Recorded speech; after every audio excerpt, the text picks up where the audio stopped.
தமிழ்நாட்டின் கள நிலவரம் தெரியாமல் அதிமுக பாஜக கூட்டணி ஆட்சி என அமித்ஷா கூறி வருவதாக அமைச்சர் ரகுபதி விமர்சித்துள்ள நிலையில் அமித்ஷா கூறியது குறித்து எடப்பாடி பழனிசாமி விளக்கமளிக்க விசிக தலைவர் திருமாவளவன் வலியுறுத்தியுள்ளார். அதே வேளையில் கூட்டணியின் முதலமைச்சர் வேட்பாளரை மாற்ற பாஜக திட்டமிடுகிறதா என்று பத்திரிகையாளர்கள் சந்தேகம் எழுப்பியுள்ளனர். ஆனால் அவர் பகற்கனவு கண்டு கொண்டு தூங்கிக் கொண்டு சொல்லுகிறார். தமிழகத்தினுடைய கள நிலவரம் அவர் தெரிந்து கொள்ளவில்லை. மற்ற மாநிலங்களிலே அவர் நினைத்து கொண்டிருக்கின்ற கள நிலவரம் என்பது தமிழ்நாட்டில் 1% கூட கிடையாது என்பது அமித்ஷா அவர்களுக்கு தெரிந்திருக்க வாய்ப்பே இல்லை என்பது அவருடைய இந்த பேட்டியின் மூலமாக புரிகிறது. நிச்சயமாக 2026 திராவிட முன்னேற்றக் கழகத்துடைய தலைமையிலான கூட்டணி தான் ஆட்சி அமைக்கும். தேசிய ஜனநாயக கூட்டணி என்றும் சொல்லிக் கொண்டிருக்கிறார். கூட்டணி ஆட்சி அமைக்கப் போகிறோம் என்றும் சொல்லுகிறார். இதற்கெல்லாம் அதிமுக தலைவர்கள், குறிப்பாக மதிப்பிற்குரிய மேனாள் முதலமைச்சர் திருமிகு எடப்பாடி பழனிசாமி அவர்கள்தான் இது குறித்த விளக்கத்தை அல்லது தெளிவை மக்களுக்கு ஏற்படுத்த வேண்டும். பாஜக தலைமையில் கூட்டணியா அதிமுக தலைமையில் கூட்டணியா என்கிற கேள்வியும் எழுகிறது. அறிவிக்க வேண்டியவர் யார்?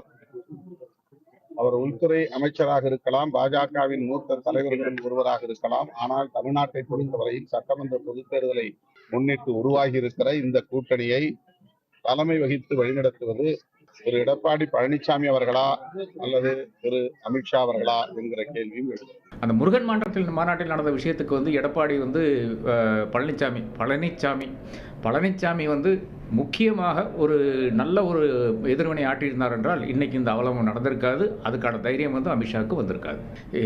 இந்த கூட்டணியிலிருந்து வெளியே வந்து விட்டால் இம்மீடியட்டாக இடி ஐடி எல்லாம் வாசலில் நிற்கும்.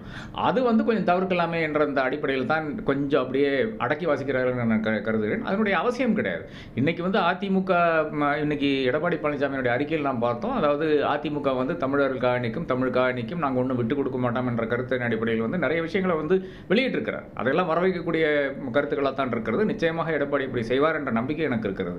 அப்படி இருந்தால் கூட இன்னைக்கு இவ்வளோ அவலம் நடக்கும்போது தன்னையே கீழ்ப்படுத்தி இல்லை என்றால் ஒரு இழிவுபடுத்தி பேசுகின்ற ஒரு பேச்சு நடக்கும்போது அதுவும் அதிமுக இருந்த முதல்வர் கூறிக்கொண்டு பழனிசாமி இருப்பாரா இல்லையா என்ற அந்த ஒரு கேள்வி எழுப்பவில்லை, பதிலும் வரவில்லை என்ற இதெல்லாம் எழுதி கொடுத்த கேள்வியும் நானே பதிலும் நானே என்ற ஒரு இடத்துல இருந்தால் இதெல்லாம் வருகிறது என்று எடுத்துக்கொள்ளலாம். அப்படி இருந்தால் கூட அந்த கேள்வி கேட்க வேண்டிய கேள்வி, அந்த கேள்வி கேட்காதனால் நமக்கு இப்போ அதனுடைய பதில் தெரியவில்லை. பழனிசாமி முதல்வராக இருப்பாரா, அது அவர்தான் அதிமுகவினுடைய முதல்வரா என்ற அந்த ஒரு கேள்விக்கு நிச்சயமாக என்னுடைய மனதிலும் இருக்கிறது.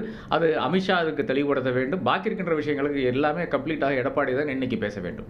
இப்போ வருகின்ற இந்த பேட்டிகள் எல்லாம் பார்த்தீங்கன்னா இந்த கூட்டணி ஆட்சி அப்படின்ற ஒரு விஷயத்துக்கு இபிஎஸ் ஒத்து வர மாட்டேன்றாரு அப்படின்னும் போது அவருடைய பெயரை சொல்வதற்கு தயங்குகிறார்கள் அப்படின்றதும் இருக்குது. நீங்கள் இல்லைன்னா நம்ம அதை வேறு விதமாக பண்ணிக்கலாம். இப்போ இபிஎஸ்ஸை ஓரங்கட்டுவதற்கும் ஒரு திட்டம் இருக்கிறதுனா பாஜக அந்த திட்டங்களையும் வகுத்திருக்கும் அப்படின்னு தான் நான் நம்புகிறேன். ஏன்னா உங்களுக்கு இபிஎஸ்ஐ சுற்றி இருக்கக்கூடிய இரண்டாம் கட்ட தலைவர்கள்லாம் இபிஎஸ் நாளைக்கு வேறு விதமான ஒரு முடிவை எடுக்கிறார் அல்லது ஒரு புதிய முடிவை எடுக்கிறார் அல்லது இந்த கூட்டணி அமைந்ததையே மறுபரிசீலனை செய்கிறார் அப்படின்னா அவருக்கு பின்னாடி இந்த இரண்டாம் கட்ட தலைவர்கள்லாம் நிற்பார்களா, அவருக்கு பின்னாடி இருக்கக்கூடிய இந்த தலைவர்கள்லாம் அவருடைய கருத்தோடு ஒத்து போவாங்களா அப்படின்றதே ஒரு மிகப்பெரிய கேள்வியாக இருக்கிறது. ஏன்னா கடந்த காலங்களில் கூட்டணியை விட்டு வெளியே வரும்போது ஒரு கோபம் இருந்துச்சு தொண்டர்கள் மத்தியில். ஏன்னா எங்கள் தலைவர்கள் எல்லாம் கொச்சப்படுத்தினார்கள்னு. இப்போது அந்த விஷயத்தை எப்படி அவர் செய்ய போகிறார்? ரெண்டாவது இதற்கு ஒரு மறுப்பு தெரிவிக்கணும் இல்லையா? இல்லை கிடையாதுன்னு கடந்த காலங்களில் மறுப்பு தெரிவித்தாங்க. இப்போ மீண்டும் அந்த மறுப்பை ஆணித்தரமாகவும் உறுதியாகவும் அதிமுகவால் சொல்ல முடியுமா அப்படின்ற அந்த கேள்வியும் இருக்கிறது. ஏன்னா ஏதோ ஒரு கட்டத்தில் அதிமுக நிர்பந்தப்படுத்தப்படுகிறது அப்படின்றது இதன் மூலமாக தெளிவாக தெரிகிறது.